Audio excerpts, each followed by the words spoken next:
Hi everyone, this is Jim. Welcome to part 3 of this video series on a black repertoire against d4 sidelines. So in the last video we were looking at this position, d4, d5, knight f3, knight f6. And this knight f3 move was a very flexible setup for white. We saw that it could lead to the London system, the Kala system, the Tory attack, and I gave lines against each of those. Now I want to look at other moves that white might try on the second move, and the first one would be this move e3.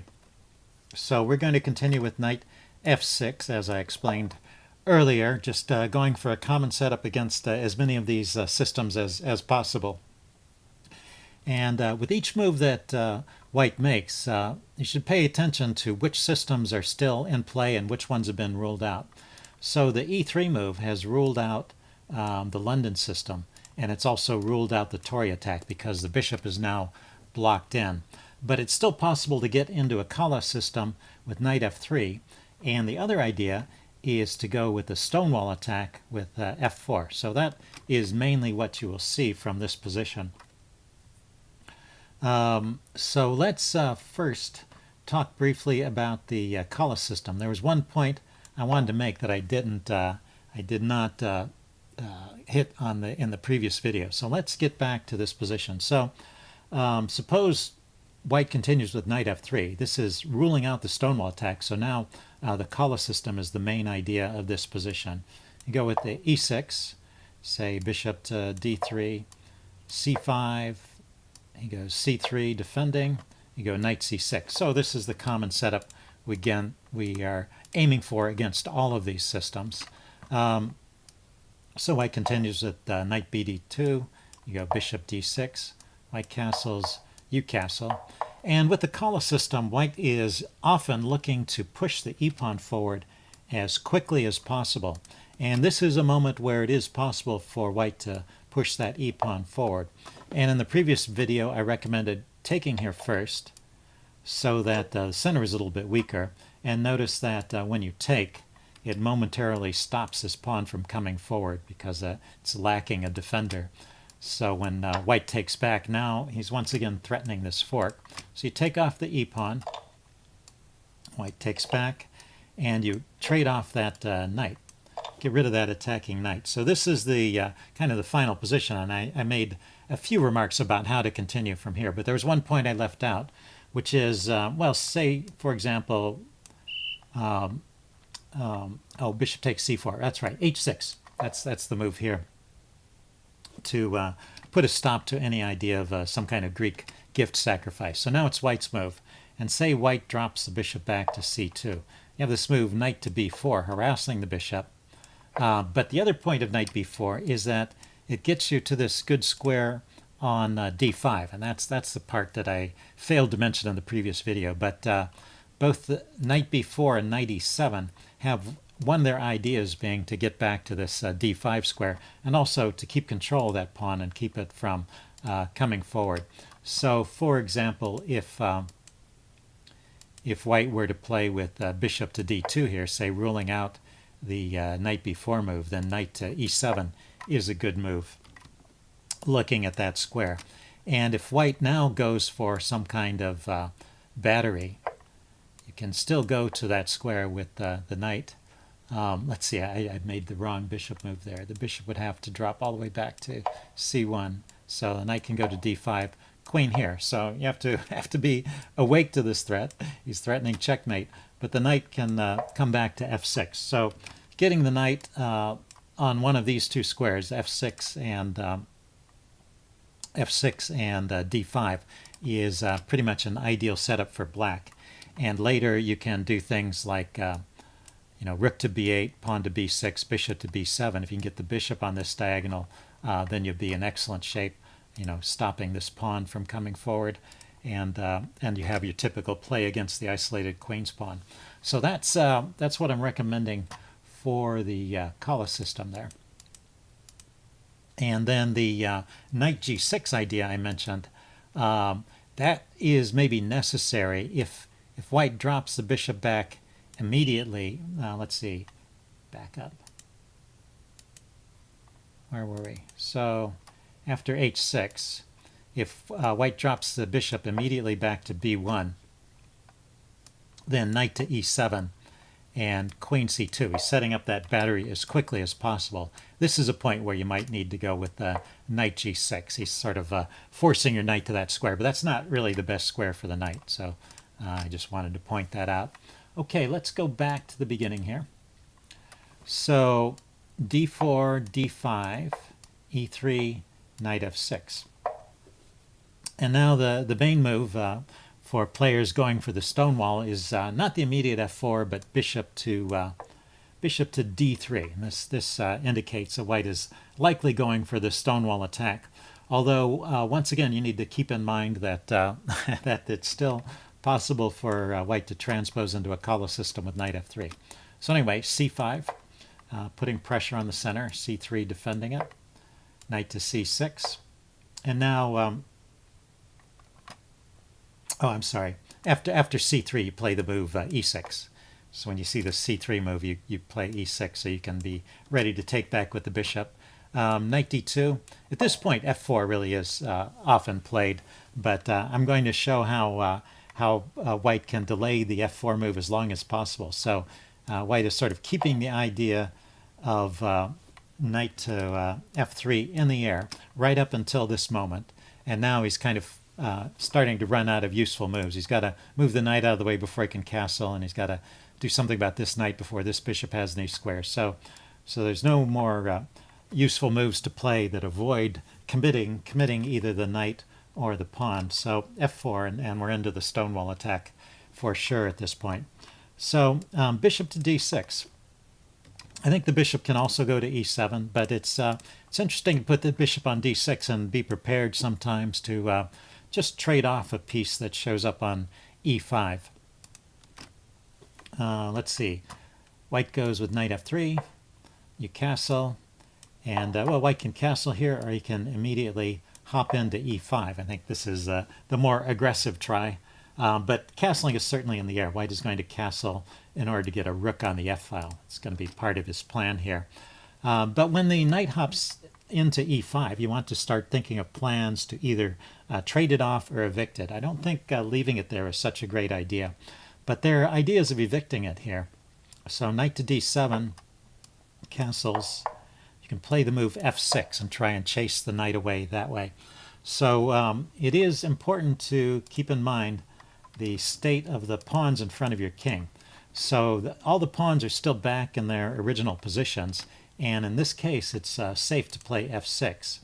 If one of these pawns had come forward, for example, if this pawn to h6 move had been played earlier, then pawn to f6 leaves these terrible white squared holes in your position. In fact, the knight could even hop into that g6 square if you played pawn to f6 after you'd played pawn to h6. So it's useful to keep these pawns back until the last moment, and then here, when you want to chase the knight away, you're free to play a move like f6. Now, often white will just trade. Doesn't make too much sense to keep retreating, and white can do a little bit of damage here to your pawn structure. And then maybe try to bring the queen over this way to get some action on the queen side here. What you can do here is actually take and play the move e5. This is another perk of having played f6 and chasing that knight away. You can actually open things up with this e5 move, and you want to be careful when doing this, but at this point your development is pretty much as good as white's is, and it helps to open things up and disrupt white's plans a little bit. One of the ideas in the Stonewall attack is white wants to kind of keep things closed in the center so that white can maneuver around and get his pieces lined up for a kingside attack. So if you can get an early e5 in like this and try and disrupt white's plans, that's often a good strategy. Now there's something white can do to actually prevent that. So in this position, after f6, white has a nice intermediate move, queen to h5. And this is threatening a pretty severe check here. And yeah, it's a mate because the knight's still guarding that square. So you have to deal with that. And the way to play this is to just continue on with f5. So in this line, you're going to be stuck a knight here for a while until you trade it off. But in compensation, you also get the possibility of putting a knight on e4 with tempo, because you can chase white's queen with that knight to f6 move. But I think in the long run, you're probably going to trade this knight off. So here's some ideas for you. There's knight to f6 to e4. There's knight takes knight, and after pawn takes, dropping this bishop back. And then this bishop can come to the d7 square and around this way. It's important to make sure to find an active role for this light squared bishop, otherwise it might be kind of a bad piece. But so that was a lot of arrows, but those are ideas that black has from this position, and it's really quite a defensible position, so I think this is reasonably playable. Okay, let's go back to the beginning, to this e3 position. So d4, d5, e3, knight f6.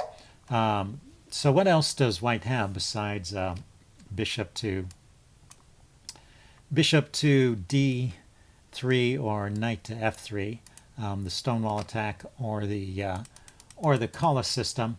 There's also, you know, the immediate c4 as always, and once again you just transpose into whichever your favorite solid defense is there, the Queen's Gambit declined or the Slav defense. And then there's the move knight d2. And this is kind of similar to that move bishop to d3, which is most likely white is still going for a Stonewall attack or a Collis system, but he's just not totally deciding which one, and he's just trying to find a useful move. So after c5, you know, white will probably play something like c3 to shore up the center, and once again we're into that kind of setup where we will end up in either a Collis system or a Stonewall attack. So basically we'll transpose into a line that we've already seen. Okay, so that covers the e3 square. Let's take a look at the next position, the next thing that white could try. Next, I wanted to take a look at the move bishop f4 from white. So let's take a look at this. This is d4, d5, bishop f4, and knight to f6.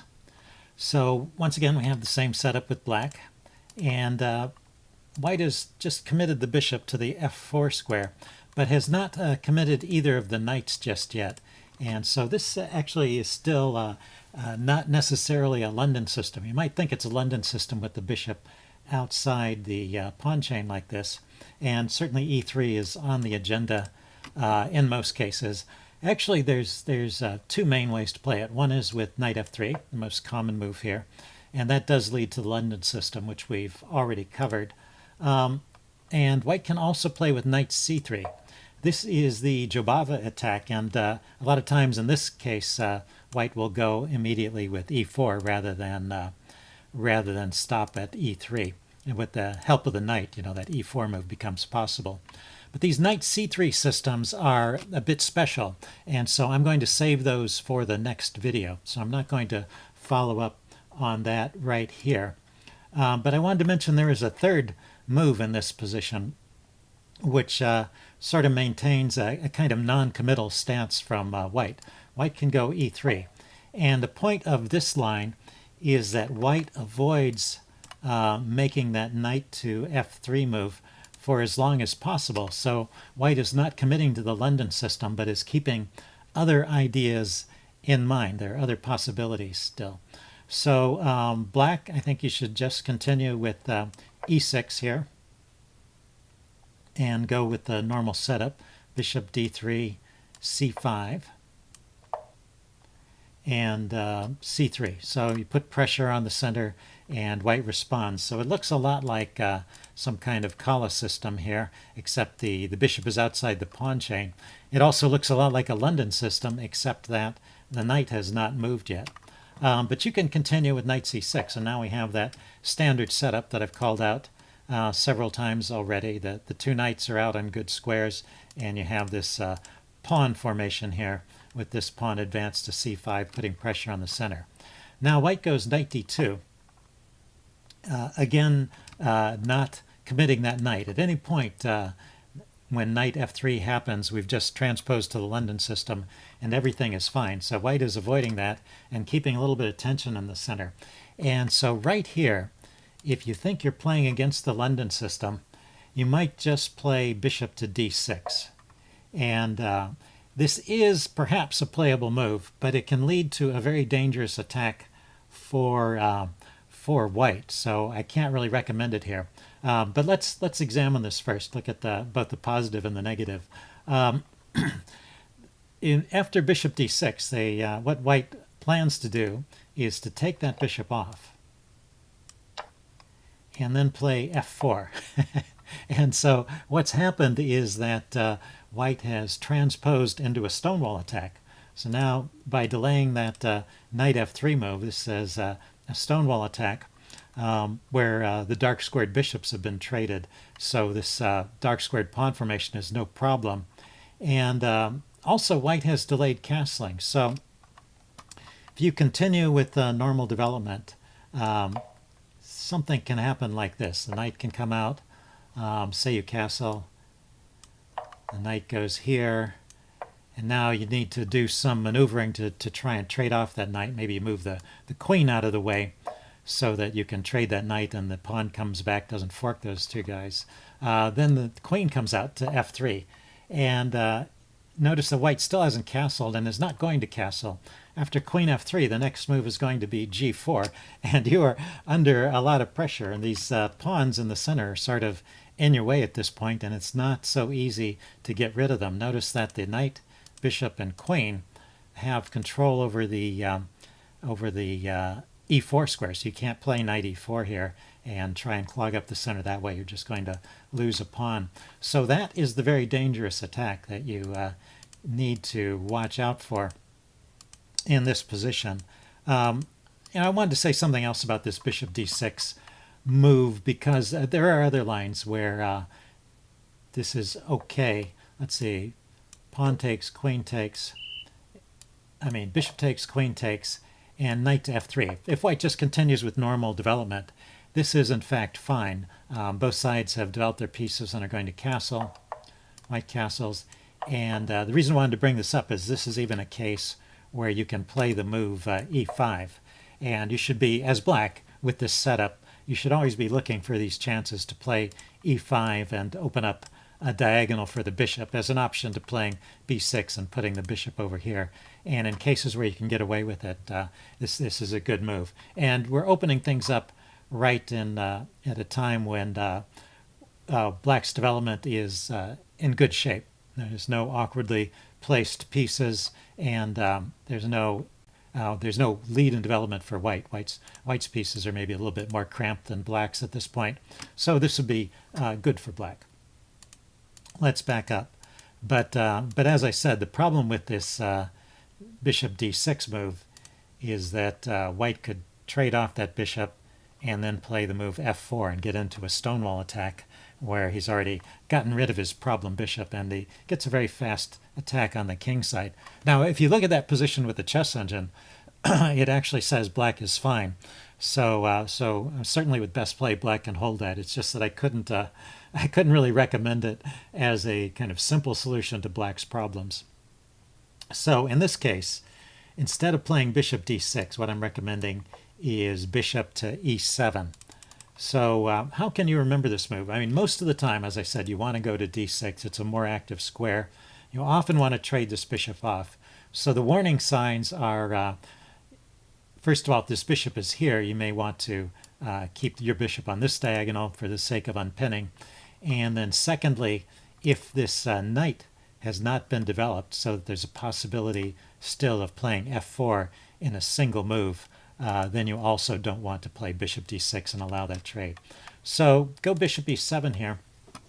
And now white is really running out of ideas here and things to do that are really effective. I suppose white could try playing queen c7, but at some point white has to break down and develop the rest of the king side, after which it's safe to castle. And in a case like this, after white is castled And when you don't have the bishop to oppose his bishop, you can try this knight h5 move. And you don't want to play this move too early because, again, there are fast attacks. If, say, white drops the bishop back, you trade it off, and white opens up the h-file. If white has it castled, that can lead to a fast attack along the h-file. But in a case like this, where white completed normal development and then castled, then you can use this knight to go after the bishop there. Let's see, the best line, according to the chess engine, is for white to take on c5 at this point, throw in a couple of out-of-order moves, take back and take back. And so in this position, black ends up with the bishop pair, maybe a slightly cramped position. It'll take a little while to unravel, and this is a pretty good pawn from white's side, looking at that e4 square. But if the knight, the e5 square, but if the knight comes into e5, you can trade it off. In fact, you can drop the bishop back and put a lot of pressure on the e5 square. So this position should not represent any problems for black. So that's what I'm recommending. Okay, and there's one more move from white that I wanted to look at here. So let's go back.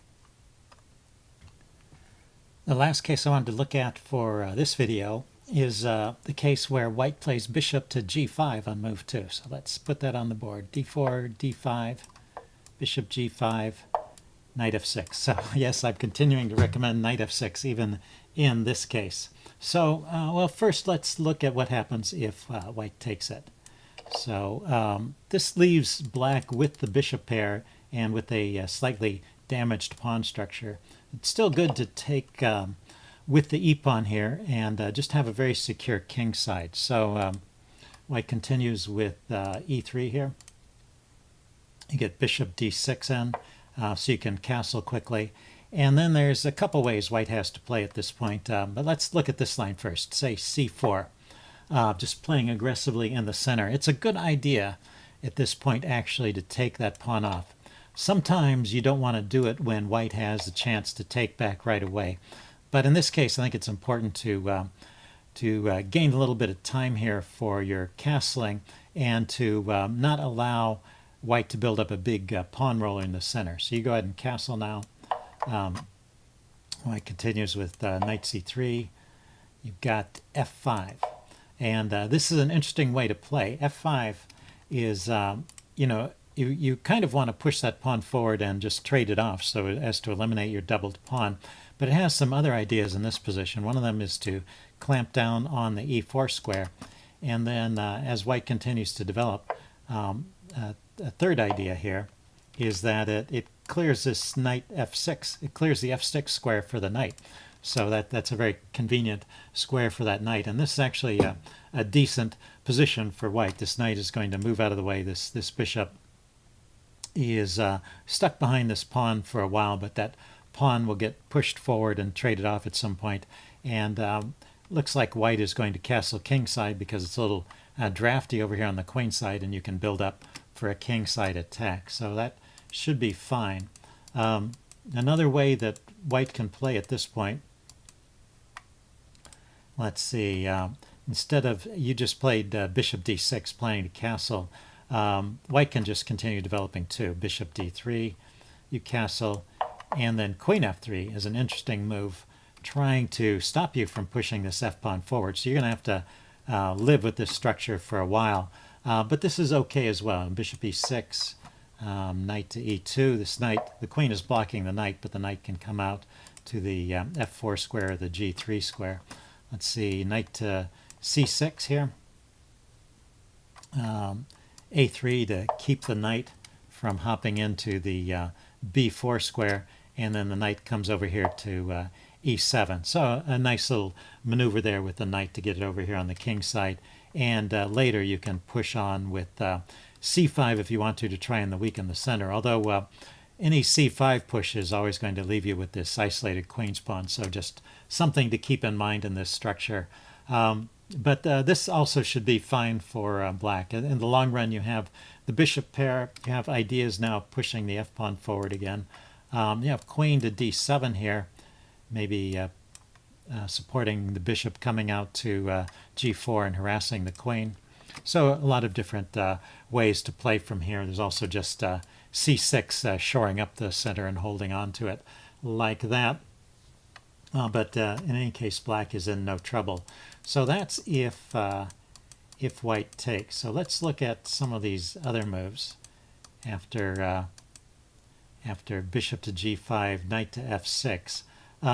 If white goes with the knight to f3, then this is the Tory attack. We've just transposed into the Tory attack, which I covered in the previous video. If white goes with knight to c3, this is the Richter-Veresov attack, and as I said previously, I'm going to cover these knight c3 lines in the next video, so that's going to be covered immediately. There is a very funny line here with knight d2, and I don't know if this has a name. I didn't find one, but I didn't look too hard. Anyway, you can continue with e6 here. When there's this pin on, then it makes sense to play e6 and unpin before you go with c5, I think.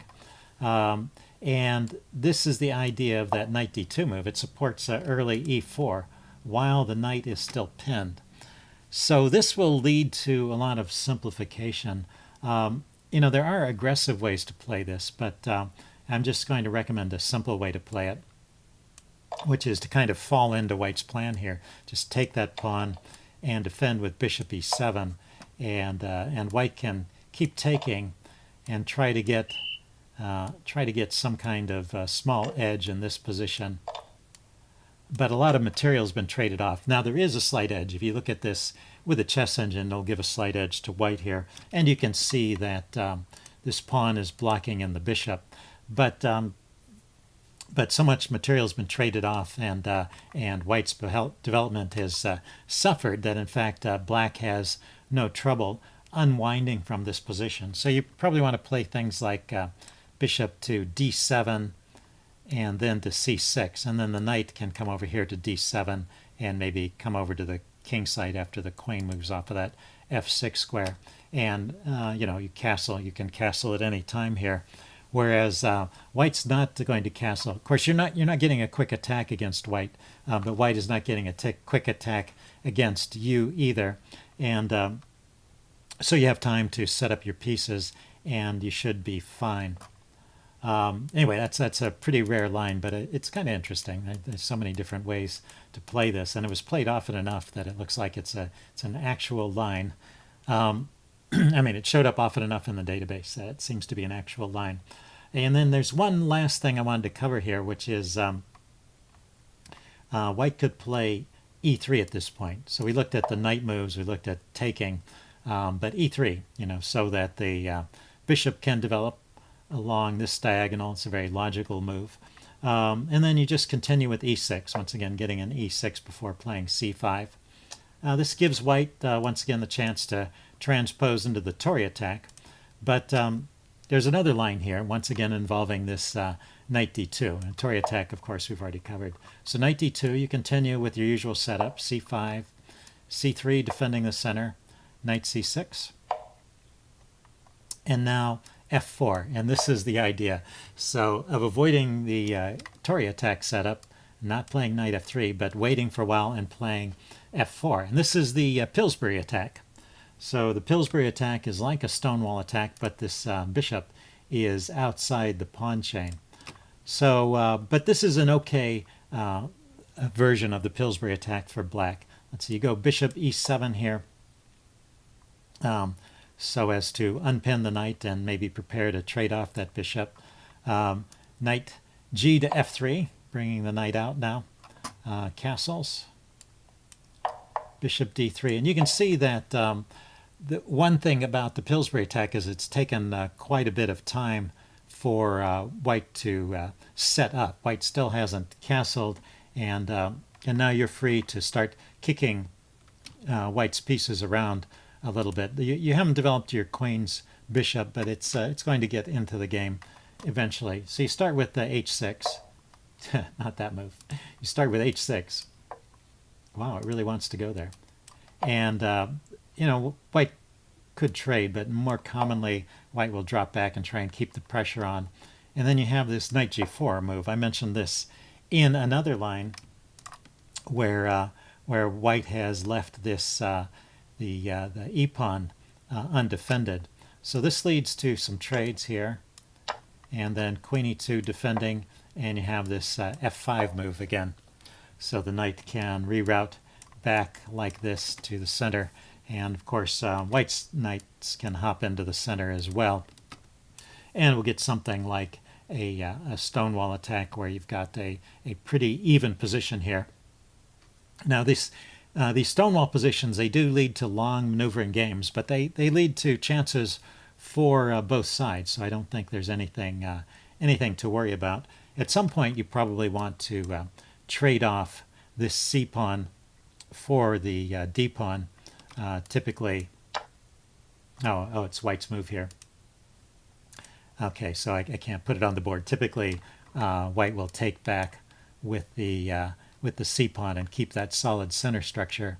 There are times when you can push on and try and gain space on the queen side, but well, you have to be confident that that white's kingside attack isn't going to amount to anything before you start trying to stir up trouble on the queen side. That's my only word of caution there. So I think that is it for this video. This is I've covered. Let's just back up to recap a little bit. We covered after d4 after d4 d5. In the previous video we looked at knight f3. In this video we looked at bishop to f4, bishop to g5, and e3. And we looked at e3 first, and then bishop f4 and bishop g5. And then in the next video we're going to look at knight c3 and g3, and that will finish all the lines I wanted to look at in this repertoire series. So I will see you then.